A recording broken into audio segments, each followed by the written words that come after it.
Hello students. आज हम लोग पढ़ेंगे एसिड बेस एंड साल्ट का पार्ट 3, अम्ल क्षार और लवण। पिछले कक्षा में हम लोगों ने पढ़ा है इसकी परिभाषा और इसके सूचक के बारे में। आज हम लोग पढ़ेंगे अम्ल और क्षार के रासायनिक गुणों के बारे में। अम्ल और क्षार के रासायनिक गुण कहने का मतलब क्या है? इसका मतलब, इसका तात्पर्य यह है कि अम्ल और क्षार किसी और पदार्थ के साथ क्या रिएक्शन करेगी, क्या केमिकल रिएक्शन करेगी, इसी को रासायनिक गुण कहते हैं। मुख्य रूप से 5 इसके रिएक्शन को पढ़ेंगे। पहला धातु के साथ, दूसरा धातु कार्बोनेट के साथ, तीसरा धातु हाइड्रोजन कार्बोनेट के साथ, चौथा ऑक्साइड के साथ, पांचवा एक दूसरे के साथ। बढ़ते हैं नेक्स्ट, धातु के साथ। धातु के साथ एसिड बेस का क्या रिएक्शन होगी, इसको इसमें पढ़ेंगे। सबसे पहले हम लोग अम्ल को पढ़ते हैं और उसके बाद क्षार को देखेंगे। शुरू करते हैं सबसे पहले अम्ल में। अम्ल जब धातु के साथ रिएक्शन करती है तो धातु के लवण का निर्माण होगी तथा H2 यानी कि गैस का निर्माण होगा। यह हुआ सूत्र। अब इसके उदाहरण को देखते हैं। अम्ल अम्ल के जगह पे HCl ले सकते हैं, धातु के जगह पे सोडियम ले सकते हैं, और जब दोनों रिएक्शन करेगी तो NaCl बनेगी जो कि लवण है, कॉमन साल्ट है, प्लस H2 गैस। चलिए आगे देखते हैं क्षार के साथ क्या होगा। क्षार जब धातु के साथ रिएक्शन करती है तो धातु के ऑक्साइड बनेगी तथा H2 गैस का निर्माण होगा।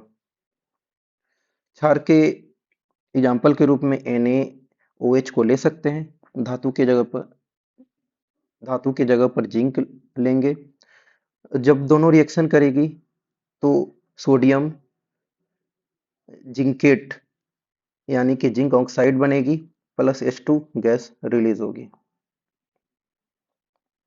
आगे देखते हैं हम लोग दूसरा, धातु कार्बोनेट के साथ क्या रिएक्शन होगी एसिड बेस की। सबसे पहले एसिड यानी कि अम्ल को देखेंगे। अम्ल जब धातु कार्बोनेट के साथ रिएक्शन करती है तो लवण तथा H2O जल तथा CO2 कार्बन डाइऑक्साइड गैस के निर्माण करेगी। इसके उदाहरण को देखते हैं। अम्ल के जगह पे HCl ले सकते हैं, धातु कार्बोनेट के जगह पे सोडियम कार्बोनेट हम लोगों ने लिया है। जब दोनों रिएक्शन करेगी तो NaCl यानी कि लवण बनेगी तथा H2O जल तथा CO2 कार्बन डाइऑक्साइड गैस का निर्माण होगा।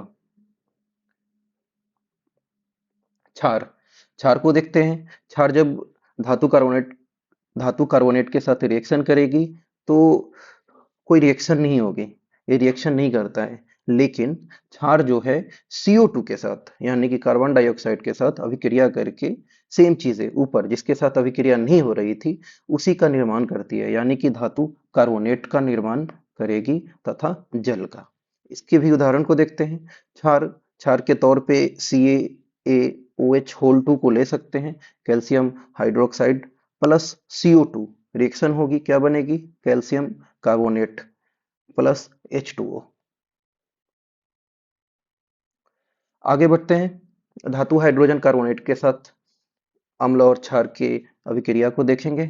अम्ल यानी कि एसिड, जब अम्ल को धातु हाइड्रोजन कार्बोनेट के साथ रिएक्शन कराएंगे तो लवण का निर्माण होगा, H2O का निर्माण होगा, प्लस CO2 गैस का निर्माण होगा। सेम चीजें हैं जो धातु कार्बोनेट के साथ हुई थी, सेम चीजें धातु हाइड्रोजन कार्बोनेट के साथ रिएक्शन होने पर भी प्रोडक्ट बनेगी। उदाहरण को समझते हैं। अम्ल के जगह पे HCl हम लोगों ने लिया है, धातु हाइड्रोजन कार्बोनेट के जगह पे सोडियम हाइड्रोजन कार्बोनेट को हमने लिया। दोनों जब रिएक्शन करेंगे तो बनेगा NaCl यानी कि common salt plus H2O plus CO2। इसी में क्षार को देखते हैं। क्षार रिएक्शन करके क्या बनाएगी? क्षार जब धातु हाइड्रोजन कार्बोनेट के साथ रिएक्शन करेगी तो नो रिएक्शन होगा, क्योंकि पिछले वाले में भी क्षार का जब धातु कार्बोनेट के साथ रिएक्शन कराए तो नो रिएक्शन हुआ था। तो जब धातु कार्बोनेट के साथ रिएक्शन नहीं हुआ तो धातु हाइड्रोजन कार्बोनेट के साथ भी रिएक्शन नहीं होगा। नेक्स्ट ऑक्साइड के साथ देखेंगे। ऑक्साइड यहाँ दो तरह का हो सकता है। धातु के ऑक्साइड, दूसरा अधातु के ऑक्साइड दो तरह के हो सकते हैं। पहला धातु वाला ऑक्साइड, दूसरा अधातु वाला ऑक्साइड। मेटल ऑक्साइड, दूसरा नॉन मेटल ऑक्साइड। अम्ल में धातु ऑक्साइड होगा और क्षार में अधातु ऑक्साइड होगा। देखते हैं अम्ल में, अम्ल के साथ धातु ऑक्साइड रिएक्शन करके लवण तथा H2O यानी कि जल का निर्माण करेगी। इसको उदाहरण को देखते हैं। HCl यानी कि अम्ल है, CuO कॉपर ऑक्साइड धातु ऑक्साइड हुई। दोनों रिएक्शन करके कॉपर क्लोराइड का निर्माण करेगी जो कि लवण है, तथा H2O जल का निर्माण करेगी। अब क्षार को देखते हैं। क्षार जब मैंने पहले ही बताया था, अम्ल जो है धातु ऑक्साइड के साथ रिएक्शन करेगी और क्षार अधातु ऑक्साइड के साथ रिएक्शन करेगी। क्षार जब अधातु ऑक्साइड के साथ रिएक्शन करेगी तो लवण तथा जल, सेम चीजें जो अम्ल के साथ हुआ था, का निर्माण करेगी। उदाहरण को देखते हैं। क्षार के जगह पे कैल्शियम हाइड्रोक्साइड को हम लोगों ने लिया है और अधातु ऑक्साइड के जगह पे CO2। CO2 क्या है? अधातु ऑक्साइड। दोनों जब रिएक्शन करेगी तो बनेगा calcium carbonate plus H2O। Calcium carbonate marble का भी फॉर्मूला होता है और चौक जिसे ब्लैक बोर्ड पे लिखते हैं उसका भी यही फॉर्मूला है। आगे बढ़ते हैं। जब अम्ल और क्षार एक दूसरे के साथ रिएक्शन करेंगे तब क्या होगा? अम्ल प्लस क्षार दोनों जब एक दूसरे के साथ रिएक्शन करेंगे तो लवण का निर्माण होगा और H2O। इस चैप्टर का नाम ही है अम्ल, क्षार और लवण। इसमें तीनों का तीनों आ गया। कहने का मतलब है कि लवण कब बनता है? जब अम्ल और क्षार दोनों रिएक्शन करेंगे तो लवण का निर्माण होगा। इस अभिक्रिया को, इस रिएक्शन को उदासीनीकरण, न्यूट्रलाइजेशन रिएक्शन भी कहते हैं, जो कि हम लोग आगे के टॉपिक में पढ़ेंगे। इसके उदाहरण को देखते हैं। अम्ल के तौर पे HCl को हमने लिया है, क्षार की जगह पे NaOH को यानी कि सोडियम हाइड्रो ऑक्साइड को। दोनों जब रिएक्शन करेगी तो NaCl यानी कि लवण है, लवण मीन्स साल्ट, इसका नाम हुआ सोडियम क्लोराइड, तथा H2O यानी कि जल का निर्माण होगा। इस तरह से अम्ल और क्षार के सारे रासायनिक गुणों को हमने पढ़ा।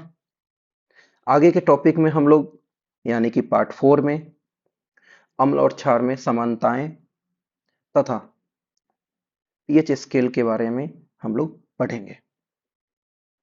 सभी बच्चे